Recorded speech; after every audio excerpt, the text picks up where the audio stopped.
Great, Dad. Parasite. Los Angeles tahun 1947, kota yang bersinar terang tapi menyimpan kegelapan di sudut-sudutnya. Dalam kabut pagi, seorang wanita muda ditemukan tak bernyawa, tubuhnya terbelah dua, wajahnya mengerikan. Senyuman yang dipaksa menjadi simbol dari misteri yang tak terpecahkan. Namanya Elizabeth Short, seorang gadis berusia 22 tahun yang datang ke Hollywood dengan mimpi besar. Dunia mengenalnya sebagai Black Dahlia, tapi dalam film ini, kisahnya lebih dari sekedar kematian. Ini tentang dua detektif yang terperosok dalam labirin kebohongan dan kehancuran. Bucky dan Lee adalah dua detektif. Mereka dulunya petinju, kini bertugas menegakkan hukum. Mereka ditugaskan menyelidiki pembunuhan Elizabeth. Kasus yang tak biasa, ini perlahan menggerus batas antara kebenaran dan obsesi. Bucky dikenal tenang dan penuh perhitungan, sementara Lee impulsif dan penuh emosi. Meski berbeda, mereka saling melengkapi. Namun, semakin mereka menyelidiki kasus ini, semakin jelas bahwa misteri ini akan mengubah hidup mereka selamanya.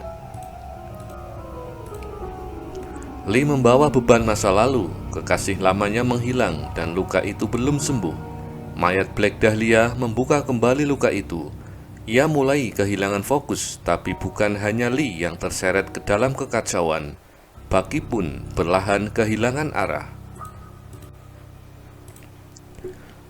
Di tengah penyelidikan, mereka dikelilingi oleh wanita-wanita yang menyimpan rahasia.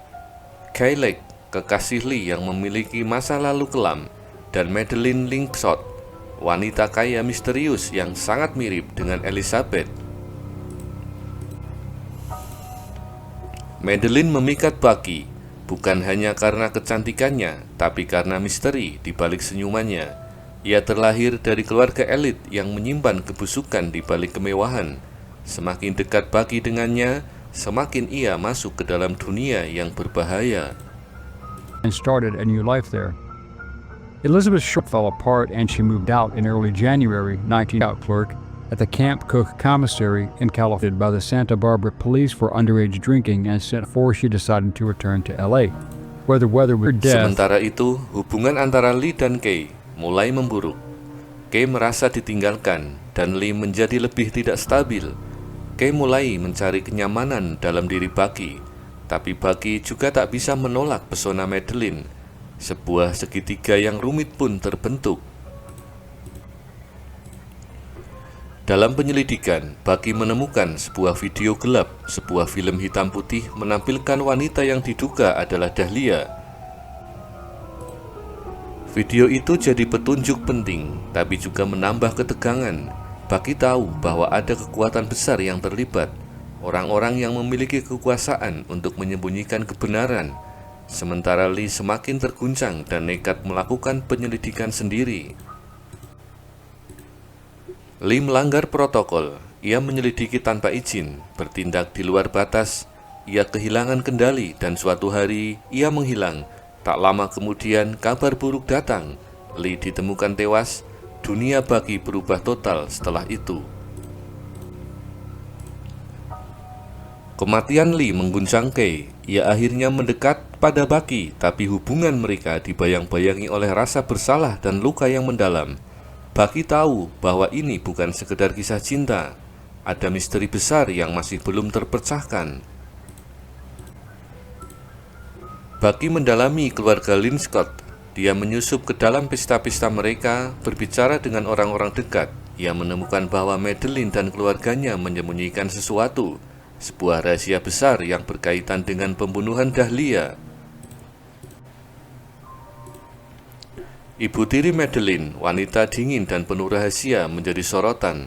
Gerak-geriknya mencurigakan. Bucky mulai curiga bahwa dialah otak di balik kematian Elizabeth. Tapi ia tidak memiliki bukti yang cukup kuat untuk menuduh. Dalam interogasi pribadi, sang ibu tiri akhirnya mengaku ia mengungkap bahwa Dahlia pernah datang ke rumah mereka. Terjadi pertengkaran, kemarahan pun meledak, dan akhirnya pembunuhan tak terencana itu terjadi. tubuh Dahlia dipotong dan dibuang.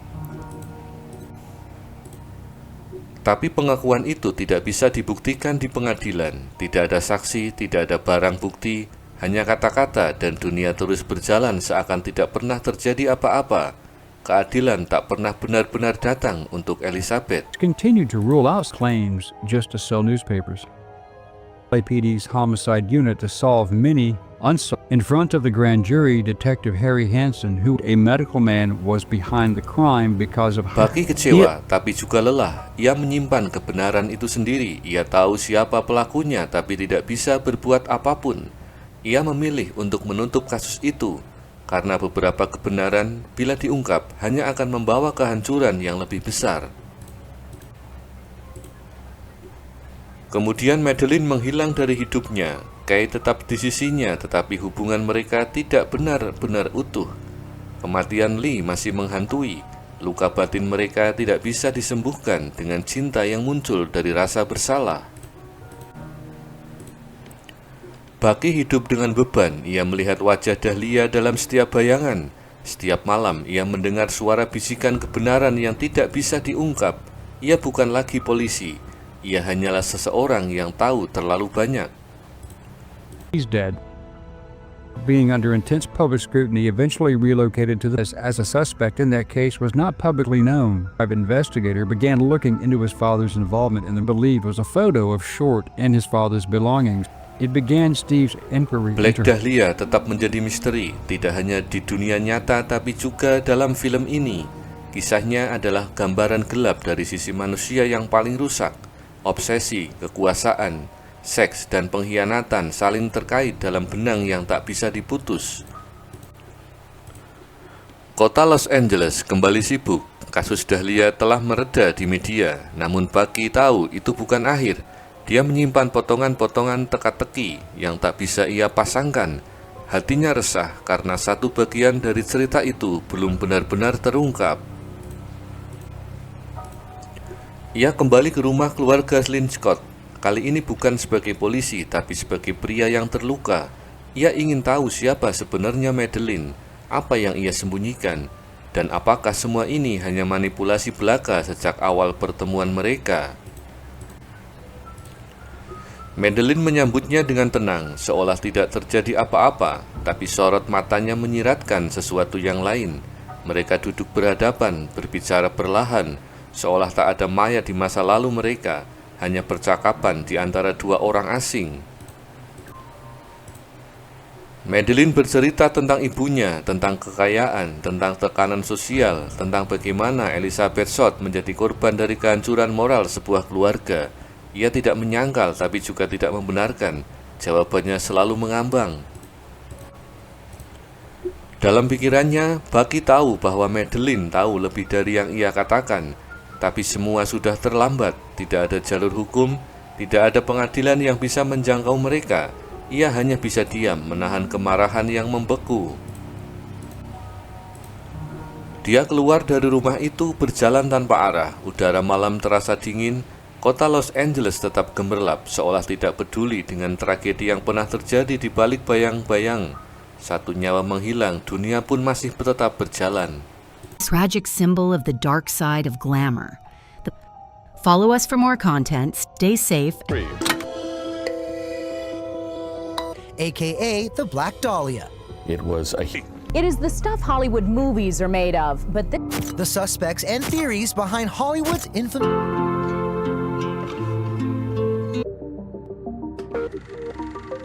Theosis of the West Coast spirit is famed. Di rumah, Kay menunggu. Ia tahu Bucky sangat lelah. Mereka tidak lagi saling menyalahkan. Cinta mereka tumbuh perlahan dari kehancuran. Tapi bukan cinta yang ceria. Ini cinta yang lahir dari luka, dari kehilangan, dan dari rasa bersalah yang tak bisa ditebus. Setiap malam, Bucky duduk sendiri. Ia memutar kembali kejadian itu di kepalanya. Potongan tubuh, rekaman video, pengakuan ibu tiri, senyuman Madeleine, semua berputar seperti bayangan di dinding yang tak pernah menghilang.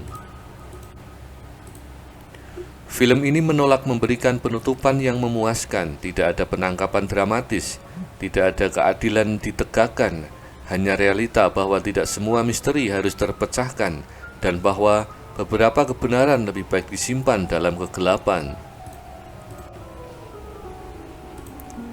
Elizabeth Short menjadi lambang dari impian yang dirusak bukan hanya oleh pembunuhnya, tapi oleh kota itu sendiri. Kota itu menjanjikan cahaya tapi menelurkan kegelapan, dan Dahlia adalah bunga hitam yang tumbuh dari tanah yang busuk. Para pria dalam cerita ini semuanya kehilangan arah. Lee mati karena tak bisa lepas dari masa lalunya. Bucky hidup dalam beban yang tak terlihat, dan para wanita, mereka pun terluka. Kay menanggung cinta yang rumit. Madeline hidup dalam kebohongan.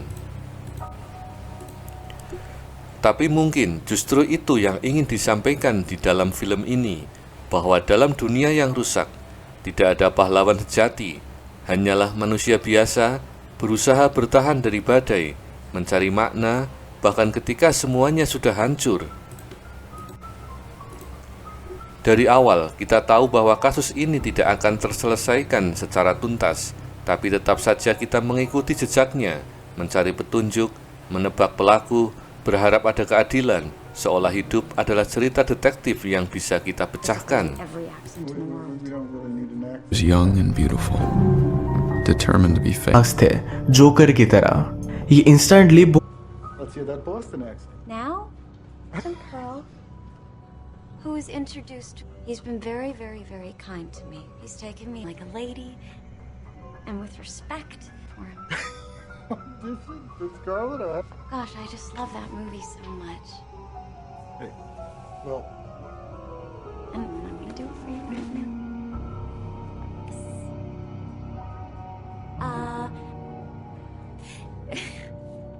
एक criminal jail से बाहर निकलने वाला था. इसका नाम Tapi film ini menolak logika sederhana. Ia memberi kita abu-abu tentang sistem hukum yang rapuh, tentang moral yang bisa dibeli, tentang betapa mudahnya manusia menyembunyikan kebusukan di balik gaun mahal dan rumah mewah. Sutradara Brian De Palma menyajikan visual yang gelap dan indah. Ia menciptakan atmosfer yang memabukkan. Setiap adegan tampak seperti lukisan Noir, bayangan panjang, lampu redup, dan ekspresi yang tak pernah jujur sepenuhnya.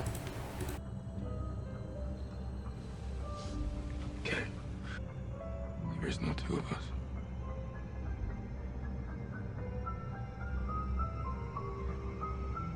He's done even more.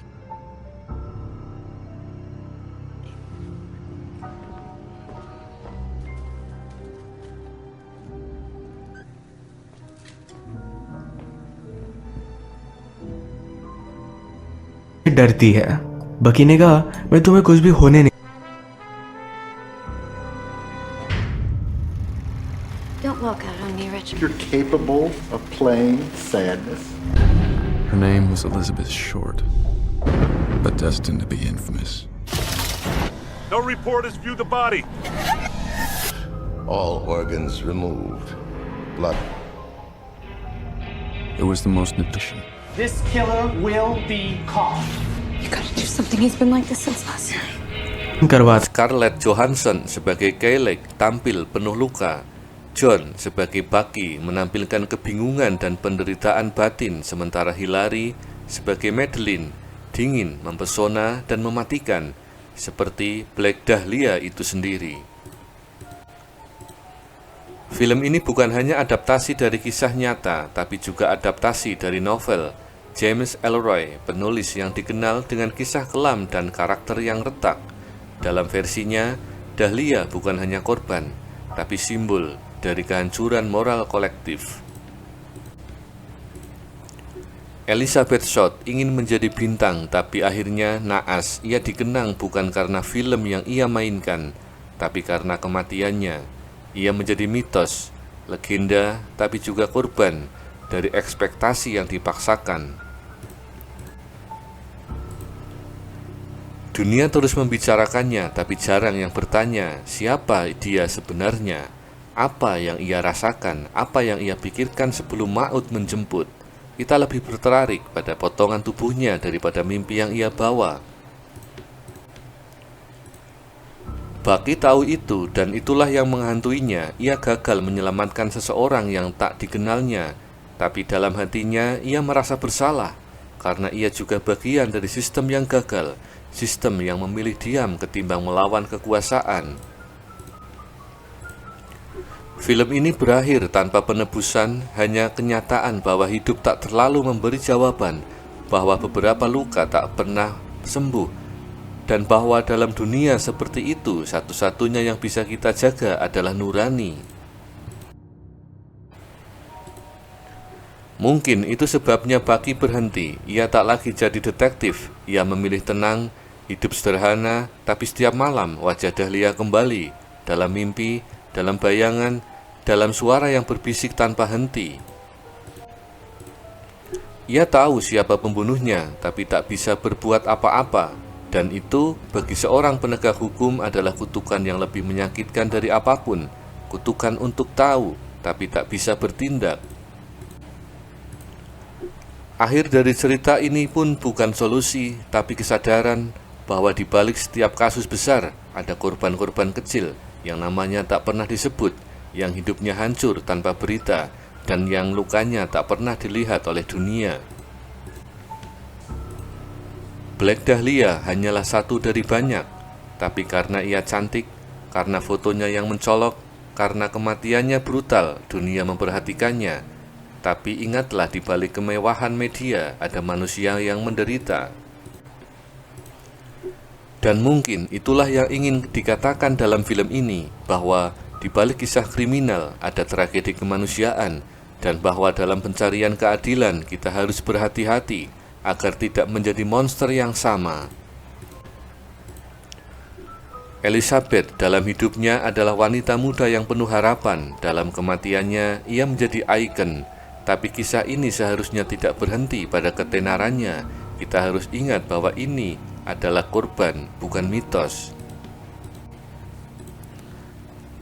Dan Bucky dengan segala keterbatasannya mencoba menghormati itu dengan diam, dengan tidak mengekspos lebih jauh, dengan menjaga sedikit martabat yang masih bisa disisakan dari tragedi ini.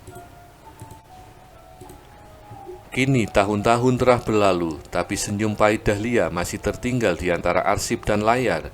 Ia masih menghantui kota, masih menjadi cerita yang belum selesai hingga ke dunia, dan mungkin tak akan pernah selesai. Setiap kota punya rahasia, dan orang-orang memilih berpaling karena mengingat artinya menanggung beban dan memaafkan artinya mengubur bukti.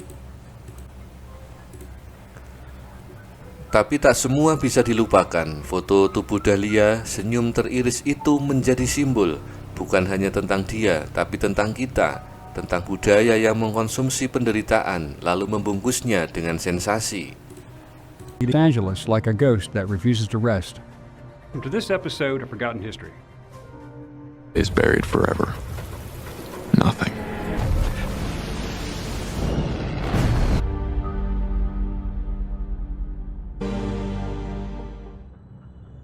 Short in Los Angeles. A case that remains short was an aspiring actress who had moved to California seeking in Massachusetts, later dubbed the Black Dahlia movie Out at that time.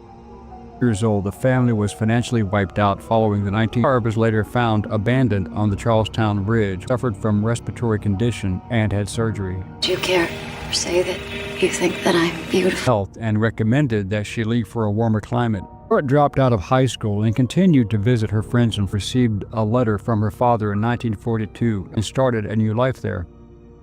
Elizabeth Short fell apart and she moved out in early January 19 clerk at the Camp Cook. Film ini tidak memberi jawaban, tapi mengajukan pertanyaan. Sampai kapan kita melihat penderitaan sebagai tontonan?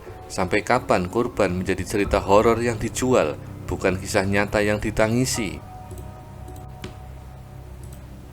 Mungkin jawaban itu ada pada kita. Mungkin film ini bukan sekedar cerita detektif, tapi cermin, dan kita adalah penontonnya.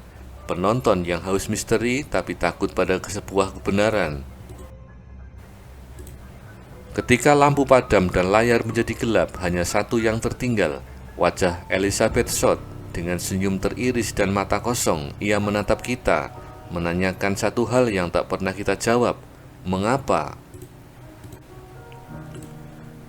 Dan tidak ada jawaban yang pasti, hanyalah sebagai dugaan, tapi di antara dugaan itu ada keheningan yang lebih menusuk daripada fakta, karena kita tahu kita telah membiarkannya. Maka biarlah film ini menjadi pengingat bahwa misteri bukan sekedar teka-teki, tapi luka, dan bahwa di balik setiap luka ada cerita yang layak dihormati, bukan hanya diceritakan. Black Dahlia adalah tragedi, tapi juga pelajaran tentang bagaimana dunia bisa menghancurkan orang yang hanya ingin bersinar, dan tentang bagaimana kita bisa lebih manusiawi meski dalam dunia yang penuh bayangan.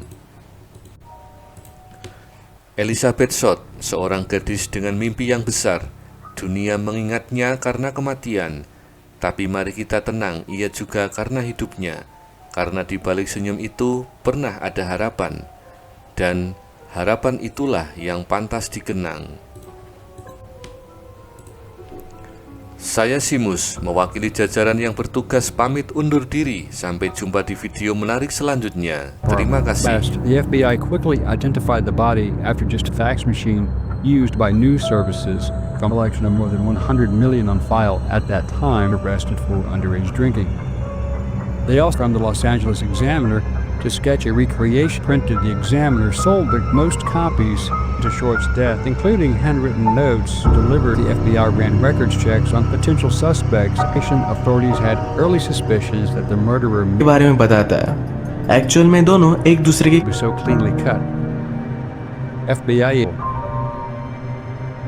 Some relation to Detective Mark Hansen, who knew Short. Prints were found on one of the anonymous letters, so despite extensive investigations by the Los Angeles continued, and the police continued to rule out claims just to sell newspapers. LAPD's homicide unit to solve many in front of the grand jury, Detective Harry Hansen, who a medical man was behind the crime because of ये अलग-अलग केसेस पर काम करते थे. Cold case, and it was officially closed in 1980. The newspapers would go on to cover the events on the story and related items, making front page. Over the many decades, dozens of individuals attest to the crime. Nothing stays buried. Please say that